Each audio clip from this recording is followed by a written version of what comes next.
उपस्थित महानुभावज्यूहरू, आज हामी जनताको आवाज, जनताको भावनाहरू सबै जागरण अभियान अन्तर्गत सबै गाउँ गाउँमा र जनताको घर घरमा पुर्याउने मनसायका साथ यो कार्यक्रम प्रदेश नम्बर 1 नेकपा माओवादी केन्द्र प्रदेश नम्बर 1 ले गरेको म यहाँलाई अवगत गराउन चाहन्छु। र आज हामीलाई समयले त्यति साथ दिएको छैन, किनभने हामीले चाहे अनुसार र हामीले सोचे अनुसार यो कार्यक्रम गर्न सकिरहेका छैनौँ, किनकि हामीलाई समय र अझ मौसमले एकदमै च्यालेन्ज गरिरहेको छ। तथापि पनि अब म यो अहिलेको कार्यक्रमलाई एकदमै हामी सफल बनाउनको निम्ति मौसम सफा भए पछाडि व्यवस्थित गर्ने यहाँलाई प्रतिबद्धता पनि जाहेर गर्न चाहन्छु।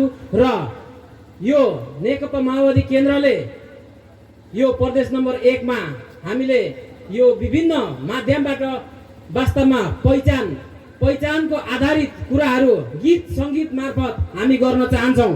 र अहिले नेपाल सरकारका दुई ठुला दलहरूले गरिरहेका व्यतिथि विसङ्गतिहरू पनि हामी यो गीत सङ्गीत मार्फत हामी जनताको घर घरमा पुर्याउन चाहन्छौँ, किनभने अहिले वास्तवमा नेकपा माओवादी केन्द्रले मात्रै एउटा यो देशको यो परिवर्तन गर्न सक्छ भन्ने सबै जनताहरूले बुझिसकेका छन्। र यो जुन हामीले सङ्गीत मार्फत र जागरण अभियान हाम्रो नारै छ, यो जागरण अभियानले पक्कै पनि सबै जनताहरू जाग्नुपर्छ भन्ने लाग्छ।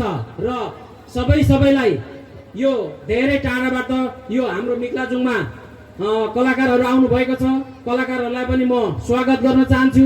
र हाम्रा नेकपा माओवादी केन्द्रका सबै कमरेडहरू र केन्द्रीय सदस्य कमरेडहरू, यो मिक्लाजुङका सबै यो व्यवस्थापनमा लाग्नुहुने कमरेडहरू, वाइसिएलका कमरेडहरू, विद्यार्थी सङ्गठनका भाइहरू र सबैलाई म मिक्लाजुङको तर्फबाट र मेरो व्यक्तिगत तर्फबाट यहाँहरूलाई मिक्लाजुङमा हार्दिक स्वागत सम्मान गर्दै मेरो यहाँ स्वागत मन्तव्य यही अन्त्य गर्न चाहन्छु।